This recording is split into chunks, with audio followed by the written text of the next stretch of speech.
Il est 23 h à Abidjan et partout en Côte d'Ivoire. Très heureuse de vous retrouver. Tout de suite, les titres. Cérémonie hommage au chef de l'État. Ce dimanche, dans la commune d'Abobo, les populations sont sorties, nombreuses pour saluer les actions de développement du président Alassane Ouattara. Le Premier ministre Amadou Gon Coulibaly prenait part à cette cérémonie. Nous irons à Katiola, dans le nord de la Côte d'Ivoire. L'actualité dans cette localité est marquée par une évasion de prisonniers. 96 prisonniers se sont évadés de la maison d'arrêt et de correction de Katiola.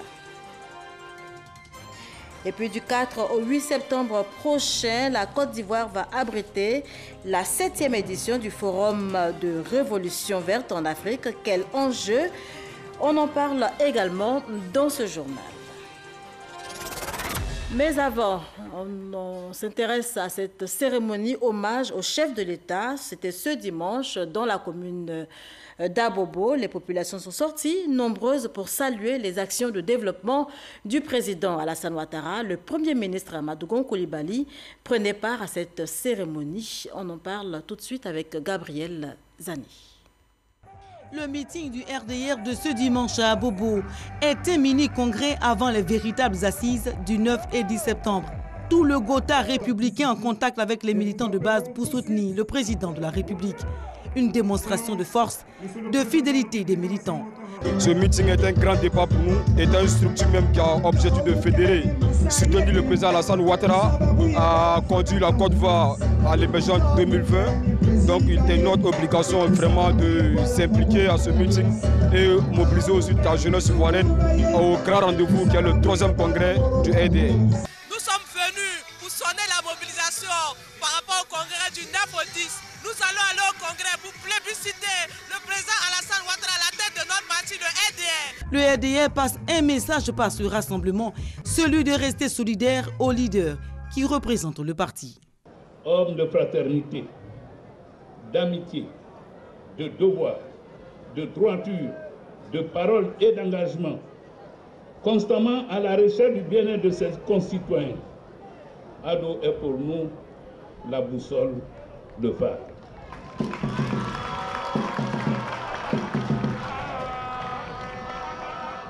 C'est au regard de tous ces hauts faits que nous sommes plus que déterminés et engagés à le soutenir dans sa quête constante de faire de la Côte d'Ivoire un pays émergent à l'horizon 2020. Adjamé, Abobo, Niama sont les 3 communes qui ont organisé ce meeting d'hommage à Alassane Ouattara. Ce sont ces communes qui vont porter la flamme de la mobilisation. À ces militants rassemblés à Amadou Gon Coulibaly, le fer de lance de la marche du RDR sonne le rappel des troupes. La mobilisation de ce jour, tout comme celle auxquelles nous avons assisté à travers tout le pays depuis des semaines, témoigne de cette force de notre parti et, comme je vous l'ai dit, annonce un parti encore plus fort et un parti nouveau. Ce RDR donc nouveau, qui sera donc en plus à l'écoute de tous donc ces militants, qui sera toujours plus proche de ces militants, est un RDR qui doit être un RDR qui va au Congrès dans l'union et dans l'union. C'est le dernier grand meeting à quelques jours de la tenue du Congrès. Et c'est aussi le lieu de rappeler les valeurs d'union et de fraternité qui doivent resserrer les liens de la famille des oufouettistes. Le RDR et le président Alassane Ouattara ont réussi à repositionner la Côte d'Ivoire en Afrique et dans le monde, dans le cadre de notre alliance du RHDP, avec le PDCI-RDA, le MFA, l'UDPCI et l'UPCI. Les enfants de Félix Houphouët-Boigny se sont mis ensemble et ont réussi des choses formidables. Je voudrais donc à cet instant de mon propos saluer la coalition du RHDP, fruit de la vision du président de la République et des présidents des partis frères du RHDP, et je voudrais citer le président Alikona Bédié. Le bitumage de nombreuses routes à Abobo, les constructions de stades de classe pour la commune d'Adjamé et du stade olympique d'Anyama sont parmi tant d'autres les actions d'Alassane Ouattara qui ont été relevées, ce qui justifie des motions de soutien au chef de l'État pour les actions menées et cet hommage qui présage une grande célébration les 9 et 10 septembre prochains. Voilà, les actions en faveur du développement menées donc par le chef de l'État et l'organisation du 3e congrès du RDR au cœur de cette cérémonie hommage au président de la République, c'était à Abobo. Autre cérémonie hommage en l'honneur du chef de l'État, cérémonie organisée par la jeunesse ivoirienne qui salue également les actions de développement du président Alassane Ouattara. Herman Guivet. Des dizaines de mini-cars avec à leur bord des jeunes en provenance de toutes les communes d'Abidjan ont rallié ce dimanche l'hôtel communal de Cocody pour une journée d'hommage et de reconnaissance au président de la République, Alassane Ouattara, pour ses actions de paix et de développement. Répondant massivement à l'appel des leaders de jeunesse, Awassa Abdoul, Charles Niaouré, Touré Souleymane, Touré Mamadou, chargé de la mobilisation pour le 3e congrès du RDR, les jeunes de l'Alliance pour la jeunesse ivoirienne ont tenu à réaffirmer leur attachement au président de la République. Chers jeunes de Côte d'Ivoire, chers jeunes de l'Alliance, nous vous lançons un appel à la mobilisation pour le 3e congrès ordinaire du RDR. Nous sommes reconnaissants parce que le président de la République, Alassane Ouattara et son gouvernement, avec à sa tête le Premier ministre Amadou Gon, ont permis que la Côte d'Ivoire aujourd'hui soit un pays stable, un pays en paix. Selon Touré Mamadou, à compter du 9 septembre, date d'ouverture du 3e congrès du RDR, rien ne sera plus comme avant au RDR. Le RDR nouveau, c'est vous les jeunes.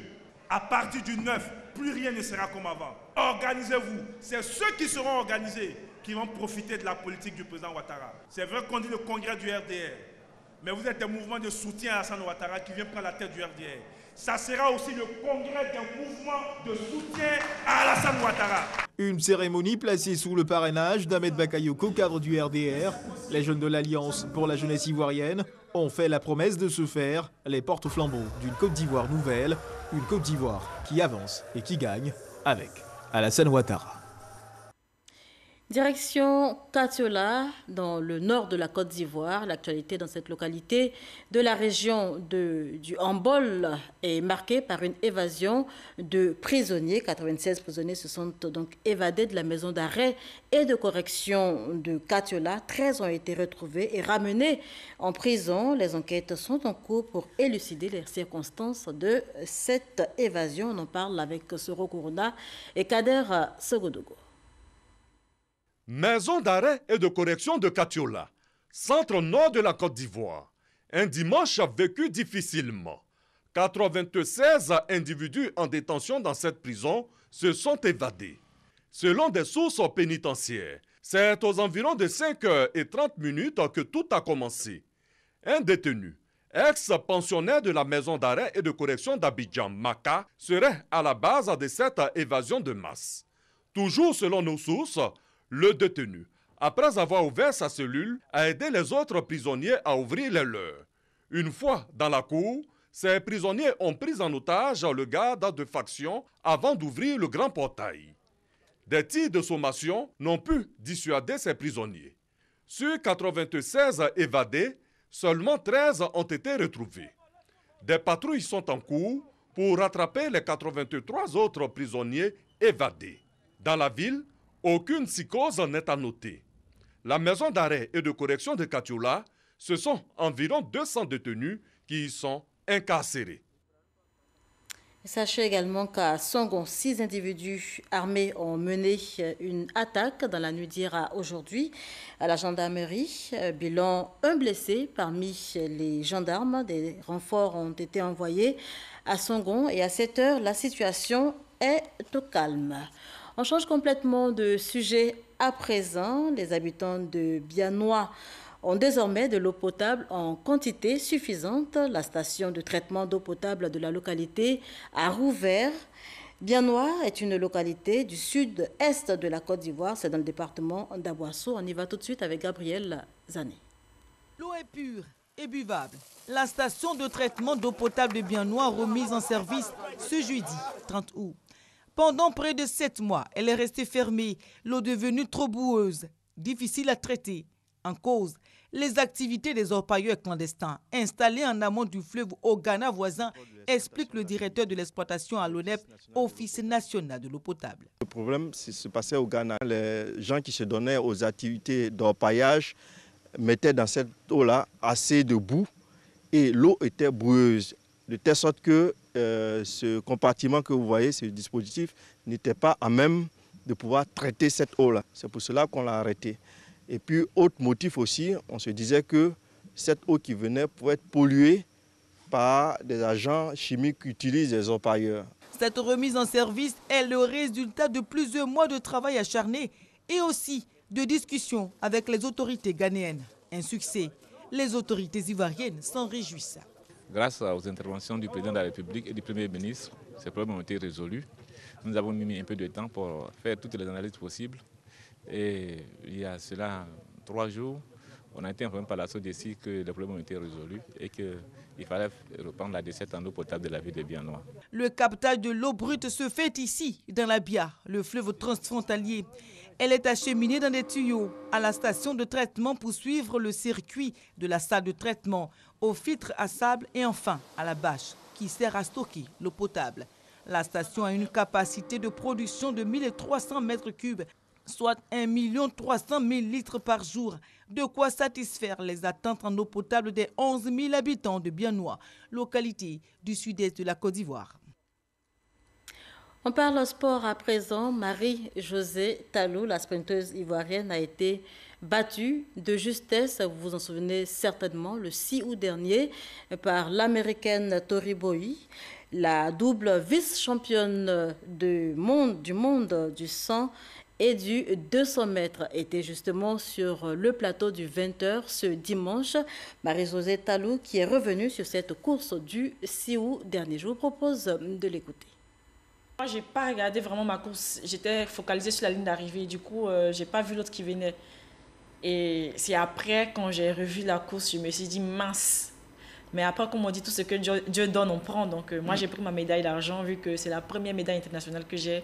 Je trouve que c'est la belle récompense après tant d'années de souffrance. Donc, voilà. Du 4 au 8 septembre prochain, la Côte d'Ivoire va abriter la 7e édition du Forum de Révolution verte en Afrique. Quels enjeux pour cette rencontre à Abidjan? Élément de réponse tout de suite dans ce reportage signé Lansina Bakayoko. Cette 7e édition du Forum de la Révolution verte à Abidjan est la toute première dans un pays francophone. C'est l'occasion pour les leaders mondiaux et africains de discuter des politiques, des programmes et des investissements innovants visant à améliorer la transformation agricole et la sécurité alimentaire. Pour les acteurs, le choix de la capitale économique ivoirienne de recevoir un tel sommet n'est pas un hasard. Nous sommes venus en Côte d'Ivoire compte tenu du leadership que la Côte d'Ivoire est actuellement en train d'exercer, non seulement en Afrique de l'Ouest, mais en Afrique tout entière. Les autorités de la Côte d'Ivoire, en particulier son Excellence le chef de l'État, aura l'occasion de partager la vision de la Côte d'Ivoire pour exprimer non seulement à des pairs chefs d'État qui seront ici, mais au monde entier, les conditions nécessaires pour que l'agriculture réalise son potentiel en Afrique. Les chiffres sont d'ailleurs assez évocateurs. D'après le gouvernement ivoirien, la première phase du programme national d'investissement agricole a contribué à une avancée significative de la production agricole aussi bien au niveau des cultures de rente que des productions vivrières. À titre d'exemple, plus de 18 millions de tonnes de produits vivriers ont été récoltés en 2016 contre 12 millions en 2012. Ce pari gagné reste la bataille de la transformation. La réunion d'Abidjan nous donnera aussi l'opportunité de discuter des schémas de financement qui sont appropriés pour l'agriculture. Que ce soit le cacao ou d'autres cultures, transformer veut dire être en mesure de mettre en œuvre une démarche chaîne de valeur. Produire, mais aussi avoir des investisseurs qui voient le potentiel d'utiliser la matière première, de transformer et de distribuer. Pour éviter qu'on vende la matière première, elle va en Europe, elle nous revient, on paye plus cher. Ça veut dire qu'on est en train d'exporter des emplois. Une politique d'industrialisation judicieuse qui ne sera efficace que dans un cadre régional intégré. Au-delà même de la Côte d'Ivoire, il y a la CEDEAO. Parce que comme vous le savez, des fois on a des excédents en Côte d'Ivoire et des déficits dans les autres pays. Donc l'opportunité, C'est donc que ce soit le marché national et régional qui est exploité pour encourager les investissements et la production locale. Sont présents à ce forum d'Abidjan des chefs d'État, des ministres africains, des organisations paysannes, des entreprises agroalimentaires, des institutions financières, des chercheurs, des partenaires au développement et des organisations chargées de la mise en œuvre de projets agricoles. Lanciné Bakayoko signait ce reportage. 54 cabinets d'experts en environnement ont officiellement été autorisés à exercer leur métier. La ministre Anne-Désirée Oloto les a exhortés à la cérémonie de remise d'agrément à être les défenseurs d'un environnement sain. Grâce Kando. 54 représentants de bureaux d'études et consultants indépendants ont reçu leur agrément pour la conduite des études d'évaluation environnementale. L'objectif est de permettre à ces experts de l'environnement d'exercer dans un cadre réglementaire bien défini. Les bureaux d'études viennent en appoint en tant qu'appendice de l'État pour donc mettre en œuvre les études d'impact environnemental conformément aux termes de référence édictés par l'Agence nationale de l'environnement. Donc cet agrément nous confère donc un caractère important donc, dans la mise en œuvre de ces études-là. Ça nous permet de faire notre travail et de montrer que nous sommes un cabinet correct, qui faisons notre travail dans les règles de l'art et en conformité avec les lois ivoiriennes. La Constitution ivoirienne stipule en son article 27 que le droit à un environnement sain est reconnu à tous.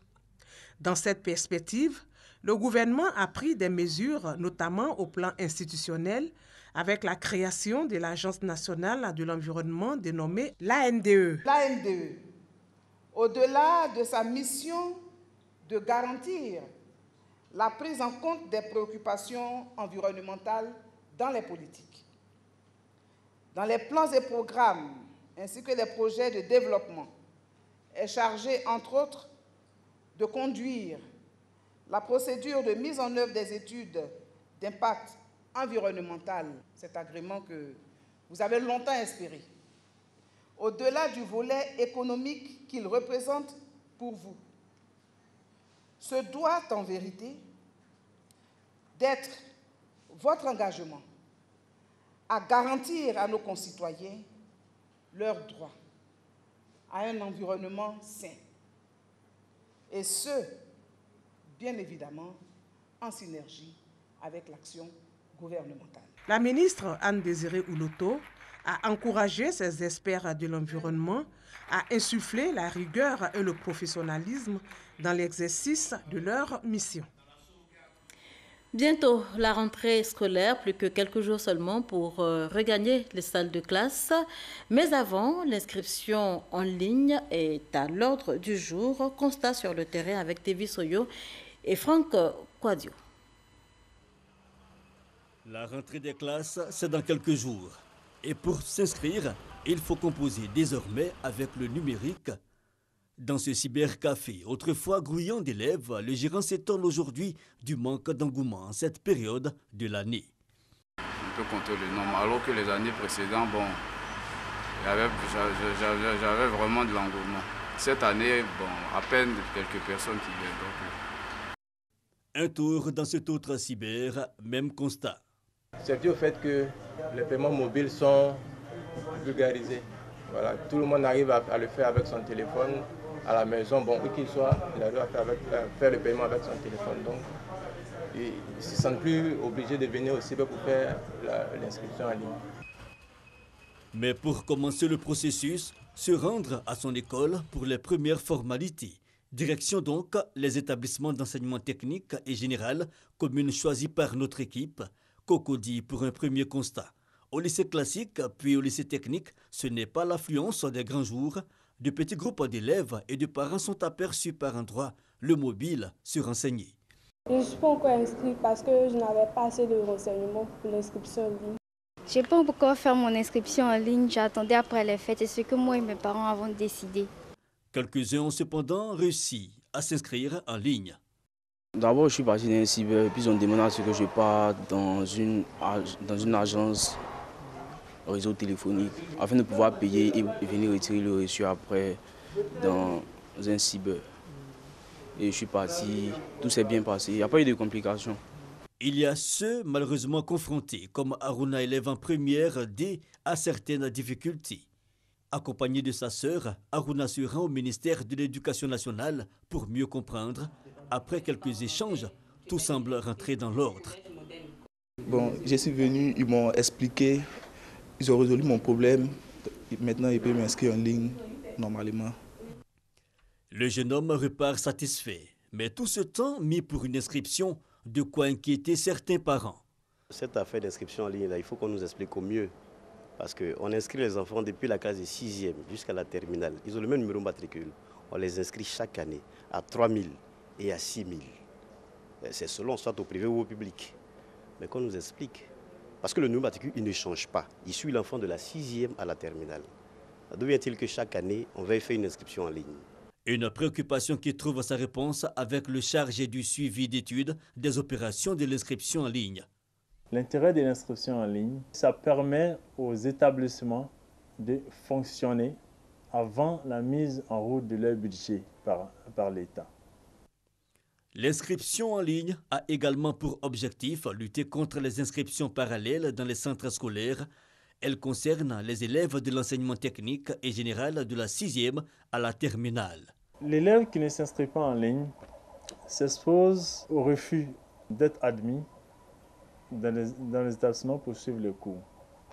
Et à la date du 7 septembre, tout élève qui ne serait pas inscrit en ligne sera considéré comme démissionnaire. Pour permettre alors à tous les élèves de s'inscrire en ligne, la tutelle dit avoir mis en place certaines stratégies. Nous avons élaboré des flyers, des affiches, ensuite en collaboration avec les directeurs régionaux. Ils doivent animer des émissions au niveau des radios locales et dans toutes les manifestations du grand public. Et se fait passer cette communication avec les chefs religieux, musulmans et chrétiens. Ils ont aussi un échange avec eux pour qu'ils fassent passer l'information. En plus, s'ajoutent les centres d'appel et 2 sites internet pour faciliter l'inscription des étudiants partout où ils se trouvent. Près de 2 millions d'élèves sont attendus pour cette rentrée scolaire 2017-2018. L'inscription en ligne a démarré depuis le 5 juillet. Elle prendra fin le 7 septembre prochain. Voilà, les inscriptions en ligne ont donc démarré et se poursuivent, vous l'avez entendu, jusqu'au 7 septembre prochain. Quel intérêt, quelles dispositions prises par le ministère de l'Éducation nationale? Le sujet était au cœur du Dimanche Magazine de ce 3 septembre. Je vous en propose un extrait. Les objectifs de l'inscription en ligne, c'est d'abord de faciliter la gestion des informations scolaires. Aujourd'hui, avec l'inscription en ligne, nous sommes capables de produire nos données statistiques en temps réel. L'inscription en ligne a été lancée depuis le 5 juillet. Depuis le 5 juillet, et nous voyons que les parents traînent encore les pas à inscrire leurs enfants. Alors que la rentrée, c'est le 11, et nous devons boucler les inscriptions le 7 septembre pour permettre aux établissements de s'organiser, de pouvoir mettre les enfants dans les salles de classe, etc., etc. Il y a quelques élèves encore qui n'arrivent pas à passer les examens parce que, d'abord, les parents ne suivent pas toujours les consignes. On leur demande de faire individuellement les inscriptions en ligne, mais ils préfèrent aller dans les établissements qui ne sont pas souvent validés par nos structures. École Média, c'est un outil de gestion des établissements scolaires. C'est-à-dire que désormais, comme l'inscription en ligne, au début on nous a dit « mais ce n'est pas possible, l'inscription en ligne, on ne peut pas faire ça en Côte d'Ivoire, il n'y a pas assez de réseau ». Aujourd'hui, avec l'inscription en ligne, lorsque nous serons à la fin de l'école Média, chaque parent, depuis la maison, pourra voir les notes de ses enfants directement. Ah oui. Oui, pourront voir directement les notes de ses enfants. Ils pourront voir tout ce que l'enfant fait dans l'école. Est-ce qu'il est parti à l'école aujourd'hui? Est-ce qu'il n'est pas parti? Tout cela, on pourra le voir facilement. C'est donc une révolution. C'est une vraie révolution. Merci. Et qui vient accompagner l'inscription en ligne. Il y a déjà une innovation. Voilà, et le processus d'inscription en ligne se poursuit, je vous le disais tantôt, jusqu'au 7 septembre prochain. Le représentant du médiateur de la République pour les régions du Ourodougou, du Bafing et du Béré a officiellement repris fonction. Fofana Ibrahima a été présenté au cours d'une cérémonie suivie pour vous par Konaté Ngana. Fofana Ibrahima est le représentant du médiateur de la République pour les régions du Ourodougou, du Bafing et du Béré. L'ex-sous-directeur de la documentation au ministère du Budget a été présenté aux populations au cours d'une cérémonie à la préfecture de Séguéla. Le médiateur délégué aura pour mission de contribuer au renforcement de la cohésion sociale, une volonté du gouvernement ivoirien. C'est une décision gouvernementale de créer 10 médiateurs délégués pour couvrir au maximum le pays.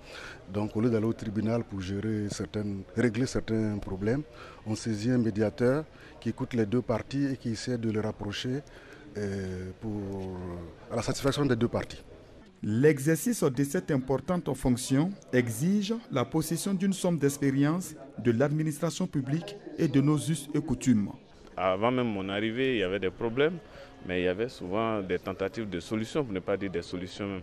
Nous sommes dans une logique de travail complémentaire avec le corps préfectoral, avec la chefferie, avec toutes les sortes de communautés, afin que notre pays connaisse la paix et la cohésion sociale.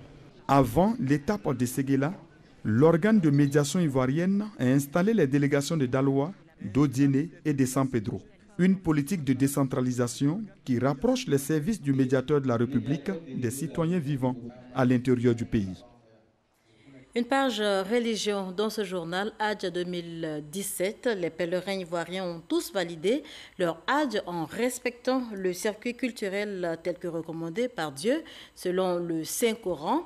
Pour en savoir davantage, suivons ce reportage de Parga Sorokone, envoyé spécial de la RTI en Arabie Saoudite. Les pèlerins ivoiriens, dans leur tenue de sacralisation, se sont rendus au pied du mont Arafat en vue de valider leur Hadj. Sur le chemin, des pèlerins d'une autre nationalité expriment leur fierté au peuple ivoirien. À côté, des personnes de bonne volonté distribuent de la nourriture et des rafraîchissements aux fidèles. Il faut assez d'énergie pour se rendre au sommet de la montagne. Une fois arrivés, pèlerins ivoiriens, tout comme ceux venus du monde entier, multiplient prières et adorations, mais surtout se repentent auprès du Tout-Puissant afin qu'il expie leurs péchés. L'acte qu'Adam a posé peut être considéré comme un acte de transgression par rapport à Allah subhanahu wa ta'ala. Sitôt il s'est repenti et Allah subhanahu wa ta'ala a accepté son repenti. Après la station d'Arafat, direction Mouzdalifa, une autre étape très importante pour les pèlerins. Ils doivent dormir à la belle étoile sur des nattes, des cartons ou à même le sol. Le rang social ici n'a aucune importance parce que tous égaux devant Dieu. C'est l'humilité. À partir de là, nous tirons des leçons pour dire que nous sommes tous des humains, des créatures de Dieu. À ce niveau-là, il n'y a pas de titre. Tout le monde est à la même enseigne. On vit la même réalité. Je pense que ça dénote également de la capacité de notre religion à nous mettre sur le même pied d'égalité. Le jour levé, le drapeau devant, les pèlerins mettent le cap sur Mina pour la lapidation de la petite, la moyenne et la grande stèle représentant Satan. Au temps d'Abraham, quand il venait avec son fils, Satan est venu se présenter à son fils. Puis il a dit à son papa qu'il y a un méchant qui me dit de ne pas suivre, que tu vas aller me tuer. Il a dit à son fils de prendre des cailloux pour le lapider. À ce titre-là, tous les musulmans effectuent le pèlerinage et sont obligés d'aller lapider les satans. Déterminés à en découdre avec le diable pour ses méfaits, les pèlerins pendant 3 jours ont à travers la lapidation des stèles montré leur soumission à Dieu et leur dédain pour Satan. Je suis très soulagée. On espère vraiment que Dieu a exaucé nos prières et qu'il nous a vraiment pardonné. Que le Satan nous quitte nos familles, quitte la Côte d'Ivoire pour que celle-ci retrouve sa sérénité. Toutes ces étapes du circuit culturel pour la validation du Hadj ont été couronnées par la circumambulation, les 7 tours autour de la Kaaba, mais aussi par les 7 tours entre les monts Al-Safa et Al-Marwa. Des tours marqués par le Zamzam, cette eau céleste offerte par Dieu à l'épouse d'Abraham en plein désert montagneux. On s'intéresse à présent à l'actualité internationale qui aura marqué la semaine et c'est avec Herman Guivet.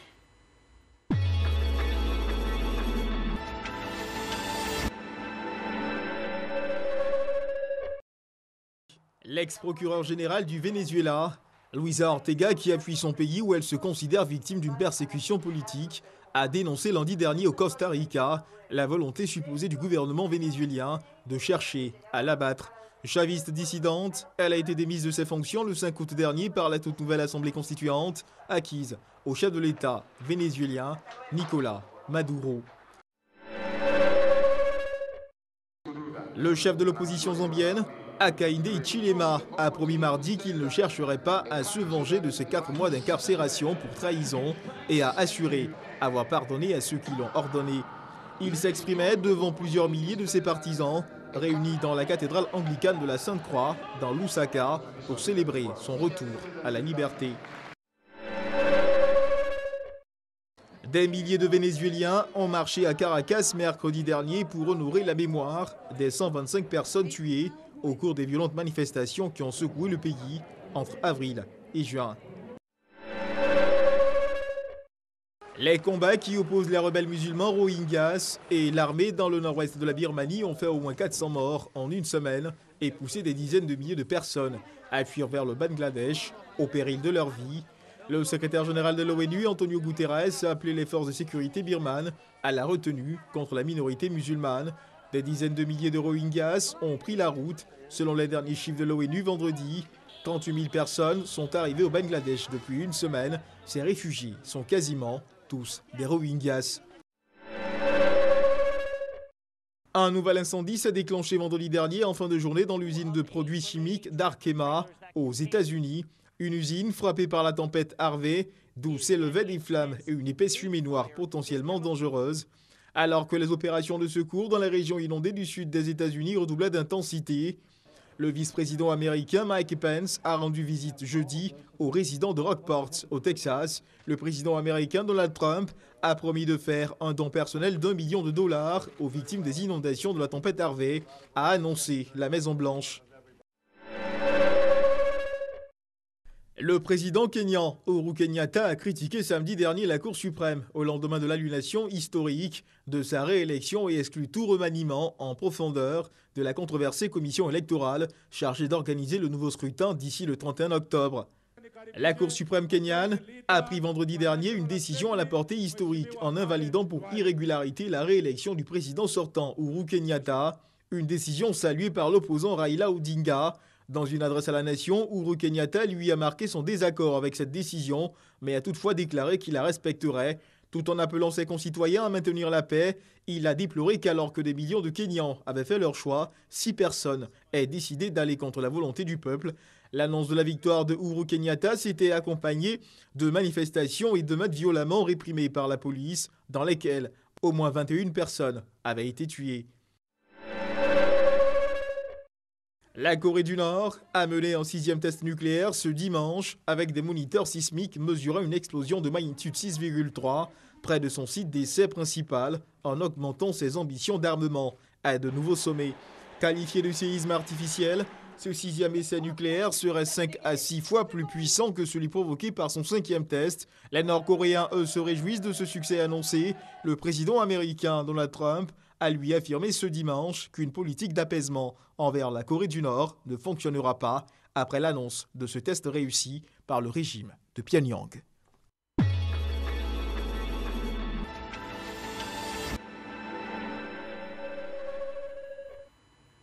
Voilà, un commentaire de Herman Guivet qui met un terme à ce journal. Merci de l'avoir suivi. Je vous retrouve demain, même heure.